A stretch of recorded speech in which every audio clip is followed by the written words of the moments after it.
বরবাদ শাকিব খানের আরও একটি ধামাকাদার আয়োজন। শাকিব খানের একটি বিগ বাজেটের সিনেমার নাম বরবাদ। শাকিব খানের ক্যারিয়ারের আরও একটি বিগ প্রজেক্টের নাম বরবাদ। জানা যাচ্ছে বরবাদ সিনেমাটি নাকি 20 কোটি টাকা বাজেটের, এমনটি বলেছেন পরিচালক মেহেদী হাসান হৃদয়। বরবাদ সিনেমার পরিচালক মেহেদী হাসান হৃদয় এখন বোম্বে আছেন। তিনি সেখানে লোকেশন দেখছেন এই সিনেমার জন্য। এই বরবাদ সিনেমার মধ্য দিয়ে শাকিব খান আরও একটি রেকর্ড তৈরি করতে যাচ্ছেন। এই সিনেমাটি একটি অ্যাকশন এবং রোমান্টিক প্রেমের গল্প নিয়ে সিনেমা, আর এই সিনেমাটি শাকিব খান নিজেই পছন্দ করেছেন। এই সিনেমার গল্পটি নাকি শাকিব খানের খুব পছন্দ হয়েছে। তবে এই সিনেমার নায়িকাকে, এটা নিয়ে এখনও রয়েছে ধোঁয়াশা।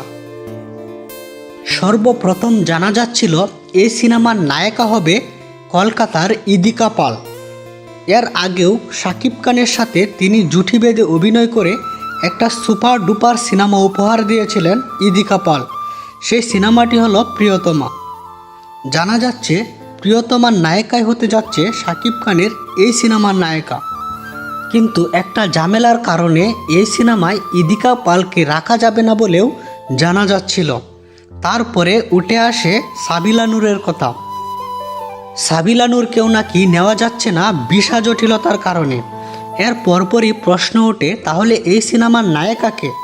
এর পরপরই গুজব রটে যায় এই সিনেমার নায়িকা হতে যাচ্ছে তামান্না ভাটিয়া, যিনি এর আগে বাহুবলী সিনেমায় অভিনয় করেছে। তারপর আরও একটা গুঞ্জন ওঠে, এই সিনেমার নায়িকা নাকি পুষ্পা সিনেমার নায়িকা রাশমিকা মান্দানা। সত্যি বলতে এর কোনোটাই সত্য নয়। এই সিনেমায় নায়িকা হিসেবে থাকতে চলেছেন প্রিয়তমা খ্যাত নায়িকা ইদিকা পাল।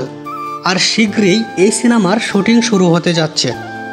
সামনের মাসের 1 তারিখ থেকে এই সিনেমার শুটিং শুরু হতে যাচ্ছে।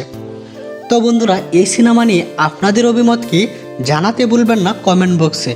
ভিডিওটি আজ এই পর্যন্তই। ভিডিওটি ভালো লাগলে অবশ্যই চ্যানেলের সদস্য হয়ে সাথেই থাকবেন। বাই।